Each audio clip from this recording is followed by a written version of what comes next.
मोदी जी ने ऐसे बहुत सारे स्कीम्स जो खवातीन के फायदे के लिए हैं, खवातीन के मुफाद के लिए हैं, ऐसे बहुत सारी स्कीम्स और पॉलिसीज इंट्रोड्यूस की हैं, जैसे बेटी बचाओ बेटी पढ़ाओ। और तो इंशाल्लाह हम यही उम्मीद करते हैं कि आने वाले जनरेशन कश्मीर को किस बलबूते पे वापस मांगना चाहता है, मेट्रो सिटीज में जैसे आपने कहा, लेकिन बलूचिस्तान में और खैबर पख्तूनवा में जीरो रिप्रेजेंटेशन है औरतों की पार्लियामेंट में। क्यों है? क्योंकि अगर औरतें आ गई पार्लियामेंट में तो वो बोलने लग जाएंगी कि कितने उनके भाई और उनके फादर्स, उनके भाई, उनके शोहर को किस तरह से घरों से उठा के ले जाया जाता है, फिर उनकी बॉडी कहीं फेंकी हुई मिलती है और अंदर से ऑर्गन्स गायब होते हैं। कि हमारा ओवरसीज पाकिस्तानी जो है, जब पाकिस्तान के अंदर अवामी मैंडेट चोरी होता है, पाकिस्तानी अवाम के साथ जुल्म ज़्यादती होती है, तो सबसे पहले ओवरसीज़ पाकिस्तानी आगे बढ़ते हैं, क्योंकि वो अपने ख़ानदान की कफालत के लिए बाहर बैठे हुए हैं। अब ठीक होना स्टार्ट हो गया, हमारे मुल्क की हालत ठीक होना शुरू हो गई है। ठीक है, अब मैंने पता नहीं किस दिल से उनके साथ बात की, लेकिन मैंने रिप्रेजेंट किया कि we are safe, we are ठीक है, हमें मसला नहीं है। ठीक है।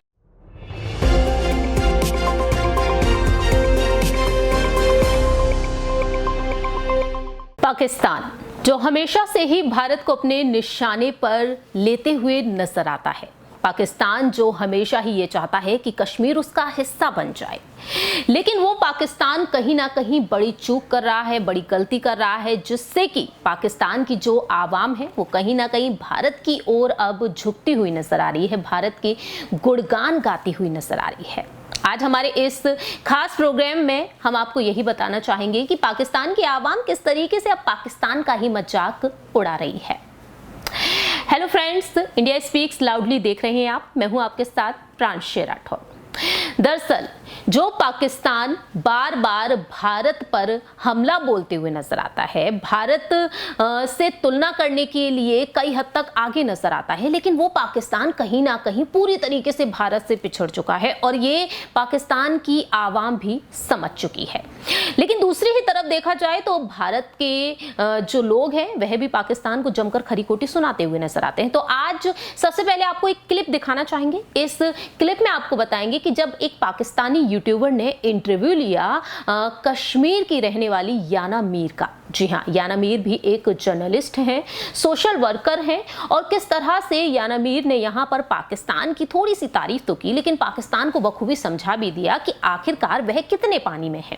पाकिस्तान को उन्होंने साफ तौर पर यह बता दिया कि पाकिस्तान अभी भी कई बड़ी बड़ी गलतियां कर रहा है। दरअसल याना मीर ने साफ तौर पर बता दिया है कि कश्मीर में मुस्लिम मेजॉरिटी को देखते हुए कश्मीर की मांग करता है पाकिस्तान। तो सुनिए जरा याना मीर ने क्या कुछ कहा। बिकॉज आप पाकिस्तान की बात कर रहे हो, कंपैरिजन की, तो एक चीज है जिसमें पाकिस्तान इंडिया से आगे रहा है, वो है women's representation in in politics. ठीक है ना, political empowerment and political representation of women, यानी कि खवातीन की नुमाइंदगी पार्लियामेंट में, उसमें पाकिस्तान इंडिया से आगे ही रहा है। क्योंकि 190 कंट्रीज में से पाकिस्तान 100 पे था पोजीशन। ठीक है ना, और इंडिया था 140 पर। मतलब कि इंडिया में औरतों की रिप्रेजेंटेशन पार्लियामेंट में पाकिस्तान से भी कम थी, और इवन नेपाल से भी कम थी। नेपाल की 54% जो है, हमने ये बिल इंट्रोड्यूस करा के भी औरतों की रिप्रेजेंटेशन 14% से 33% कर दिया, लेकिन वो फिर भी नेपाल से कम है। अभी नेपाल में तो 54% है। मैं वो बता रही हूँ कि इस तरह हम बहुत पीछे रह गए थे वुमेन्स रिप्रेजेंटेशन में। यहाँ तक कि जो स्टेट असेंबलीज है वहां तो औरतों की रिप्रेजेंटेशन सिर्फ 9% है इंडिया में। यानी जैसे आप कह रहे हो कि मेट्रो सिटीज से हटके अगर आप छोटे जिले में जाओ या स्टेट रिप्रेजेंटेशन की तरफ जाओ तो वो तो और भी कम था औरतों का।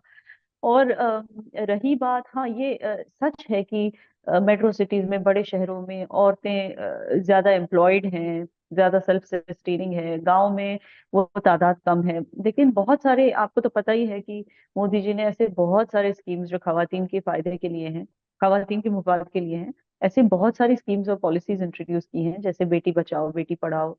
और तो इंशाल्लाह हम यही उम्मीद करते हैं कि आने वाले जनरेशन कश्मीर को किस बलबूते पे वापस मांगना चाहता है, क्योंकि कश्मीर भी मेजोरिटी मुस्लिम है और पाकिस्तान एक इस्लामिक नेशन है। Am I right? तो Islam is the root, Islam is the root cause, जिसकी वजह से वो बुनियाद है इस्लाम, जिस जिसकी वजह से वो कश्मीर वापस चाहता है, वापस नहीं सॉरी आई मीन जिसकी वजह से वो कश्मीर चाहता है अब के कश्मीर अपने पास आ जाए, जो उठाना चाहिए था इवन पाकिस्तान को कि यूरोप में कुरान को क्यों जलाया जा रहा है, ठीक है ना। मैं बोलती हूँ अगर पाकिस्तान सच में एक मुस्लिम कंट्री है, एक इस्लामिक रिपब्लिक खुद को बोलती है, तो फिर कभी उइगुर मुस्लिम्स का मुद्दा क्यों नहीं उठाते।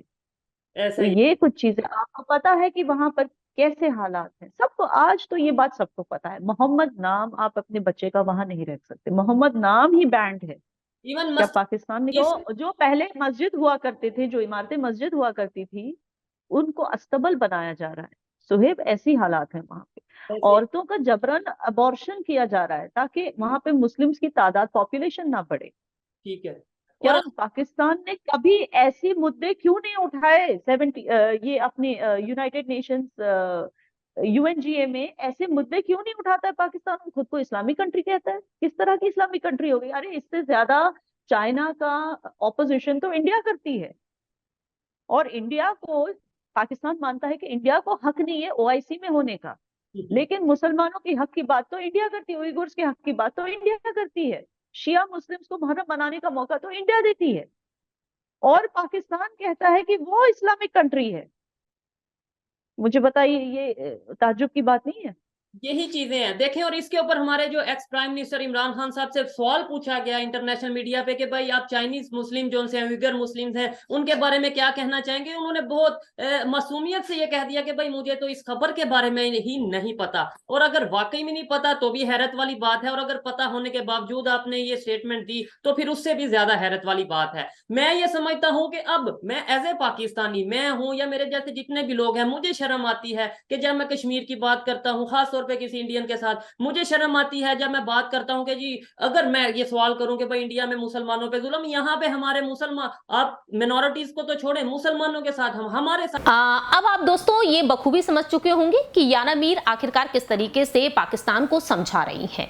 वहीं दूसरी ही तरफ उन्होंने पाकिस्तान को यह भी बता दिया कि वह किस तरह से गिनतियां करता है। उन्होंने ये भी बता दिया कि पाकिस्तान ये गिनती तो करता है कि इंडिया की जो आर्मी है वो कितने लाखों तक है, लेकिन दूसरी ही तरफ पाकिस्तान यहाँ पर तमाम चीजें भूल भी जाता है। वह बलूचिस्तान को लेकर यहाँ पर अपनी बात रखती है। सुनिए जरा याना मीर ने क्या कुछ कहा। आप गिनती करते हैं, आप लोग हमेशा गिनती करते हैं इंडिया में, और वो गिनती हमेशा बदलती है। इंडिया में 7 लाख आर्मी है, 8 लाख आर्मी है, 10 लाख आर्मी, आर्मी ही है ना। आर्मी किसके लिए होती है?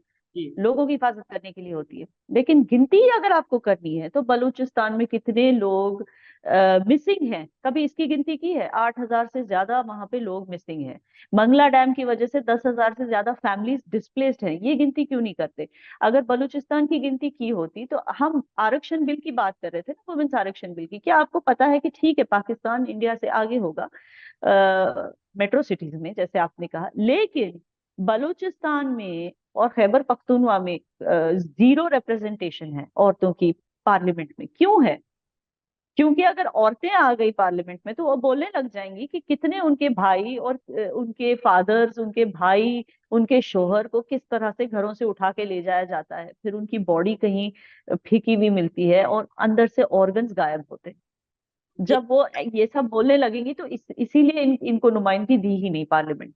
तो जरूरी हो गया पाकिस्तान के लिए कि अपने गिरबान में झांक के बात करें। जी डेफिनेटली मैं आपकी इस बात से एग्री करता हूं। बहुत अच्छा लगा आपसे बात करके, और इस तरीके से अगर पाकिस्तान और इंडिया की यूथ के दरमियान डिबेट होगी तो मैं समझता हूं कि आने वाले टाइम में रिलेशन जरूर जरूर जरूर बेहतर होंगे। लेकिन पहले हमें एज ए पाकिस्तानी, आपने सुन लिया कि किस तरह से यहाँ पर याना मीर ने खुलकर अपनी बात रखी। अब आपको यहाँ पर कुछ और वीडियोस दिखाना चाहेंगे जब पाकिस्तानी यूट्यूबर सड़कों पर उतर कर यहाँ पर पब्लिक ओपिनियन लेने उतर गए, तो किस तरह से पब्लिक ने यहाँ पर पाकिस्तान की सरकार को ही पूरी तरीके से यहाँ पर गिना दिया है कि देखिए यहाँ पर जो जनता है वो खुश नहीं है। दरअसल यहाँ पर आपको बताना चाहेंगे कि एक यूट्यूबर जिसने याना मीर का इंटरव्यू लिया और वह साफ तौर पर यह भी कहता हुआ नजर आया कि देखिए अब अपनी सोच बदलने की हमें बेहद जरूरत है। लेकिन दूसरी ही तरफ यहाँ पर जो पाकिस्तान की आवाम है वो भारत की गुणगान गा रही है, मोदी सरकार की गुणगान गा रही है। आपको यहाँ पर बता देते हैं कि पीएम मोदी की रणनीतियों का वह बखान कर रहे हैं। दरअसल कश्मीर कश्मीर में धारा 370 हट जाने के बाद अब देखा जा रहा है कि मोदी सरकार किस तरह से ऐलान कर रही है। 32,000 करोड़ की परियोजनाओं का ऐलान किया बीते कुछ महीनों पहले, फरवरी के महीने में। और दूसरी ही तरफ देखा जा रहा है कि अब कश्मीर में इलेक्शन होने जा रहे हैं, तो ऐसे में यहां पर इन हालातों को देखते हुए जो सुविधाएं यहां पर मुहैया कराई जा रही है, उन्हें देखते हुए पाकिस्तान के लोगों ने क्या कुछ कहा, ये भी सुन लीजिए। या इंडियन बॉर्डर आम पाकिस्तानी के लिए खोल दे तो मेरा ख्याल है यहाँ पे दो तबके रह जाएंगे। एक जो उठ नहीं सकते, कब्रिस्तानों में पड़े हैं, और दूसरे वो जो पाकिस्तानी छोड़ नहीं सकते। कि जितना लग्जरी लाइफस्टाइल पाकिस्तान के अंदर एक तबके को हासिल है वो उधर नहीं जाएंगे, बाकी जो आम लेन है वो उधर चले जाएंगे। अब वहाँ इतना अट्रैक्शन है, इंडिया में इतनी जबरदस्त डेमोक्रेसी, जमहूरी निज़ाम है, कश्मीरी कहते हम आज़ाद हो गए, भारत माता की जय। सर वो उन्होंने दुनिया को दिखाया है कि मुल्क कैसे चलाना है। उन्होंने दुनिया को ये दिखाया है कि मुल्क को कैसे ऊपर उठाना है। उन्होंने ये दिखाया है कि जमहूरियत किस तरह मजबूत होती है। उन्होंने ये दिखाया है कि लोगों को उनकी बेसिक ज़रूरियात ज़िंदगी कैसे मुयस्सर करनी है। हमने क्या दिखाया है कि अपनी आवाम को जलील कैसे करना है, इनका इत्मीनान जो है वो ख़त्म कैसे करना है, इदारों को कमज़ोर कैसे करना है, उसके बाद जो है यहाँ का अवामी मैंडेट है वो चोरी कैसे करना है, उसके ऊपर शब-खून कैसे मारना है, और मुल्क को दिन ब दिन नीचे कैसे लेके जाना है। अब पाकिस्तान के अंदर आइन देखें, पाकिस्तान का रूल एंड रेगुलेशन देखें, पाकिस्तान को कोई एक इदारा बता दें कि जिसकी आवाम के अंदर पॉपुलैरिटी हो, जिसके ऊपर पाकिस्तानी आवाम इत्मीनान करती हो। कोई नहीं है, ठीक, फिर कश्मीरी क्यों हमारे साथ आएंगे, फिर कश्मीरी क्यों हमारे साथ मिलने की कोशिश करेंगे, क्यों अपनी जदोजहद करेंगे। वो कहते हैं हमें तो सब कुछ मिल रहा है। यहाँ पे जो हमारी मोटरसाइकिल है वो तकरीबन CD 70 1.5 लाख की मिल रही है, कश्मीर के अंदर वही जो है 42,000 की मिल रही है। तो वो 42,000 अच्छा है कि 1.5 लाख अच्छा है। यहाँ पे जो है वो गंदम का रेट, आटे 1 किलो का रेट आप देख लें कितना है, कश्मीर के अंदर देख लें कितना है। ठीक है, दूसरी सबसे बड़ी अहम बात ये है कि हमारा ओवरसीज़ पाकिस्तानी जो है, जब पाकिस्तान के अंदर अवामी मैंडेट चोरी होता है, पाकिस्तानी अवाम के साथ जुल्म व ज़्यादती होती है, तो सबसे पहले ओवरसीज़ पाकिस्तानी आगे बढ़ते हैं, क्योंकि वो अपने ख़ानदान की कफालत के लिए बाहर बैठे हुए हैं। उनका दिमाग हमसे ज़्यादा चलता है। ठीक है, इसी तरह जो कश्मीर की मोस्टली आबादी है वो बाहर बैठी हुई है। कहाँ बैठी है? न्यूयॉर्क में, लंदन में और तरक्की याफ्ता ममालिक में। और जब वो कंपैरिजन करते हैं कि पाकिस्तान के हालात किस तरफ जा रहे हैं, पाकिस्तान का निज़ाम किस तरफ जा रहा है, फिर वो कहते हैं आप जहाँ पे हैं बिल्कुल ठीक है। सर कश्मीर में तो ये भी नारे लगे हैं, कारगिल स्कर्दू खोल दो, टूटे रिश्ते जोड़ दो। इसमें कमज़ोरी किस बात की है? क्यों कोई ऐसी बात करता है? आपने देखा था बंगाल के अंदर नारा क्या लगा था, शेख मुजीबुर रहमान क्या बातें करता था। क्या हमने हिस्ट्री से कुछ सीखा है? मुझे नहीं लगता। क्या वही हिस्ट्री दोबारा रिपीट नहीं हो रही? हम इतने इंटेलेक्चुअल हैं, हम इतने पढ़े लिखे हैं कि हमने अपनी खबरों की हेडलाइंस चेंज नहीं की। पिछले 40-45 साल से वही चलती आ रही हैं, वही खबरें। ठीक है, चीनी चोरों को नहीं छोड़ेंगे, सियासी माफिया को नहीं छोड़ेंगे। ठीक है, वो कौन? अब इमरान खान ने एक अच्छा काम ये किया कि सबको शऊर दे दिया। अब लोग क्रिटिकली तरीके से देखते हैं कि ये बात करें, इसको उल्ट क्या है। पाकिस्तान के अंदर जब भी कोई सेमिनार होना होता है, जब भी लोगों की गैदरिंग होनी होती है, हमारा इंटरनेट बंद होता है। आज देख लें, करंट अफेयर देख लें, आपका ट्विटर चल रहा है? नहीं, बंद है। क्या किसको तकलीफ है बताएं जरा, क्या प्रॉब्लम है? लोग अपनी राय का इजहार ना कर सकें। जिन्होंने पर्ची से वोट डाला है उन्होंने उसके ऊपर पहरा दिया, क्या मामला ठीक हो गया? ताकत दे दी। अब इलेक्शन का रिजल्ट दो आए, एक 8 फरवरी की रात को आया, एक 9 फरवरी की रात को आया। 8 फरवरी को अवाम ने अपना फैसला सुनाया, 9 फरवरी को उन हाथों ने अपना फैसला सुनाया जो पाकिस्तान को ज़मीन के नीचे धकेल रहे हैं, जो पाकिस्तान के अवाम के साथ खिलवाड़ कर रहे हैं, वही यहाँ पे मुसल्लत किया जा रहा है। कश्मीरी अंधे हैं, पढ़े लिखे हैं। हर वो बंदा जो गुलामी के अंदर होता है, हर वो बंदा जो महकूम होता है, उसका दिमाग दूसरे लोगों से ज़्यादा चलता है। ठीक है, गुलामी में न काम आती है तदबीरें न शमशीरें, जो हो ज़ौक़ यकी पैदा तो कट जाती हैं जंजीरें। अब पाकिस्तानी अवाम की जंजीरें कटना शुरू हो गई हैं, पता चलना शुरू हो गया है। इसी तरह उन लोगों ने जब कंपैरिजन किया कि पाकिस्तानियों का क्या हाल है, आज़ाद कश्मीर वालों का क्या हाल है, फिर उन्होंने अपने आप को जन्नत में महसूस किया। इस वजह से वो मोदी के नारे लगा रहे हैं और वो कहते हैं कि इसको दोबारा आना चाहिए मेजॉरिटी के साथ। सर बहुत अच्छा लगा दोस्तों, ये है असल पाकिस्तान। लाखों की तादाद में वो निकले, कोई खंभों पे चढ़ा, मौलाना लोग आए जिनको उन्होंने घर बना के दिए, उनके बच्चों को रोजगार दिए। तो यहाँ पर देखिए कितना बड़ा फर्क होता है। हम तो झूठ के आईना देख देख के जिंदा रह रहे हैं। यहाँ पे कोई बंदा ही नहीं है ऐसा, कोई काबिल बंदा आगे जाए, कोई आगे हो तो फिर ही ना, वो भी कोई देखें। उसने कदम उठाया, कोई वहाँ पहुँचा ही नहीं है। वहाँ पे उन्हें कदम बढ़ाया, ये नाम बस कश्मीर का बस नाम ही लेते हैं, आगे जाके कोई हौसला देने वाला या उनकी कोई बैक पे कोई। हमारा मकसद सिर्फ नाम लेना है, नाम लेना है जस्ट। काम उधर हो गया, काम उधर हो गया, वो अब काम करके दिखाएंगे ना, अनकरीब वो पूरा ही कब्जा कर लेंगे जो थोड़ा बहुत भी रह गया है। सर पूरा कंट्रोल्ड है और तरक्की पे तरक्की हो रही है। कश्मीरियों ने हाथों में तिरंगे पकड़े हैं, मैंने भी आपको वीडियो में दिखाया। तो बस ऐसे ही है ना कि वो तरक्की करता जा रहा है ना, हर मामले में सारी चीज़ों में से हमारे से आगे निकल गया, हमारे साथ ही। अब वो कश्मीर आएगा पाकिस्तान के पास? नहीं, कभी भी नहीं आएगा। कोई ऐसा बंदा ही नहीं जो उसको वापस ले आए।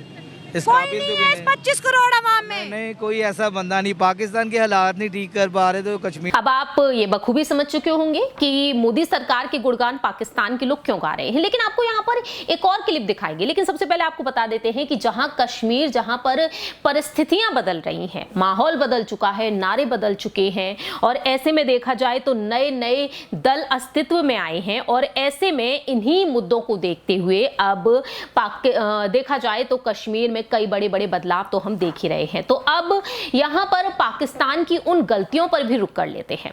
दरअसल आपको बता दें कि बीते कई महीनों से इंटरनेट इशू चल रहा है पाकिस्तान में। इंटरनेट सेवाएं एक तरीके से बंद होती हुई नजर आई, ट्विटर पर बैन लग गया, और दूसरी ही तरफ देखा गया कि यहां पर इंटरनेट सेवाएं स्लो भी चलती हुई नजर आई। और उसी को देखते हुए पाकिस्तानी यूट्यूबर ने जब यहां पर पब्लिक से ओपिनियन ली, तो पब्लिक यहां पर पाकिस्तान को लेकर क्या कुछ कहती हुई नजर आई कि भारत चांद तक पहुंच गया, लेकिन पाकिस्तान अब भी किस तरह से देखा जाए तो डूबा हुआ है। ये भी सुन लीजिए। ऊपर बैठ के ये कह रहे हैं जी सब कुछ ओके है, सब अच्छा है, लोगों ने वीपीएन इंस्टॉल की, उसकी वजह से नेट चल रहा है। मतलब आपको एक और लॉलीपॉप दे रहे हैं कि आप इंडिया की बुराई करें। इंडिया ने किया है ये, इस जंग से हमें बाहर निकलना जाना चाहिए। इंडिया हमसे बहुत आगे है और हमें भी इंडिया को फॉलो करना चाहिए कि वो लोग इतना तरक्की क्यों कर रहे हैं। सर क्या आप ही बता दें, आप तो सर्जन है, आपने बड़ी किताबें पढ़ी होंगी इंडियन की। इसलिए तरक्की कर रहे हैं क्योंकि वो साइंस में बहुत आगे हैं। वो हम जैसों की तरह, जिस तरह हम पाकिस्तानी हैं, हम रिस्पॉन्सिबिलिटी लेते हैं और इंडियन ब्लेम गेम नहीं करते हैं, रिस्पॉन्सिबली काम करते हैं। वो हमारी तरह ये नहीं कि अभी तक भी रोटी कपड़ा मकान के अंदर ही आवाम को लगा रहे हैं। हाँ, उनके हुक्मरान भी अच्छे हैं, हमारे हुक्मरान भी वैसे हैं। दूसरी बात है कि उनकी आवाम भी मेहनत करने वाली है, हमारी आवाम नो डाउट मेहनत करने वाली है, लेकिन हमारी आवाम का साइंस पे इतना, पढ़ाई पे रुझान जितना इंडिया की आवाम का है। और वो उनको इस चीज़ से कोई लगाव नहीं है कि पाकिस्तान में आज कितने फायर चले हैं, पाकिस्तान ने कितने मिसाइल का तजर्बा कर लिया। जिस तरह हम लोग पाकिस्तानी हमने गवर्नमेंट से ज़्यादा अमीर है, वहाँ की गवर्नमेंट अमीर है। जैसे इंडिया वर्सेस पाकिस्तान पे बात करते हैं, पाकिस्तान के अंदर एक मक्खी भी मर जाती है तो कहते हैं कि ये पड़ोसी ने आके मार दिया। नहीं, ये जो कुछ सियासतदान हैं, कुछ ऐसे लोग हैं जो इस चीज़ का फ़ायदा उठाना चाहते हैं पब्लिक के यहाँ। बाकी ऐसा कुछ भी नहीं है। इंडिया वाले अपनी बहुत हमसे आगे चले गए हैं अनफॉर्चुनेटली, कि वो साइंस में हर चीज़ में बहुत आगे। हम पे हंस रहे हैं कि YouTube पे वीडियो बाद में बना लेना, पहले अपने मुल्क का इंटरनेट तो ठीक वो यही कह रहा हूँ। मेडिकल में कहते हैं बाद में पहले वीडियो बनाना, पहले अपना काम तो बात करना तो कर लो। आपका व्हाट्सएप नहीं चल रहा, हम लोग उनसे बहुत पीछे हैं। और ये आपने ये कमेंट पढ़ा इंडिया का कि आपका तो व्हाट्सएप नहीं चल रहा। आपका तो मौका है, आपका तो व्हाट्सएप नहीं चल रहा। आपने क्या वीडियो बात करें तो इस दफा शहबाज शरीफ साहब ने हर पाकिस्तानी को 23 रुपए दिए हैं कि ये आपकी सेहत का जिम्मा 23 रुपए में गवर्नमेंट उठाएगी। आप डॉक्टर ने 23 रुपए में जहर की भी गोली आती है जो हमें दी जा रही है, एक पेन किलर भी नहीं आती। आप क्या कहेंगे? आप 23 रुपए में तो कुछ भी नहीं हो सकता। 23 आप अगर मरीजों की, शहबाज शरीफ साहब, मैं उनको कहना चाहता हूँ, अगर वो मरीजों की हालत देखना चाहते हैं तो गवर्नमेंट हॉस्पिटल में कैसे मरीज बेचारे जलील हो रहे हैं। हालांकि वो बेचारे टैक्स भी दे रहे हैं, वो बेचारे लाइनों में लग रहे हैं, उनको दवाई नहीं मिल रही, और ये लोग ऊपर बैठ के सब अच्छे की रिपोर्ट दे रहे हैं। हमारे अहबाब को शर्म आनी चाहिए।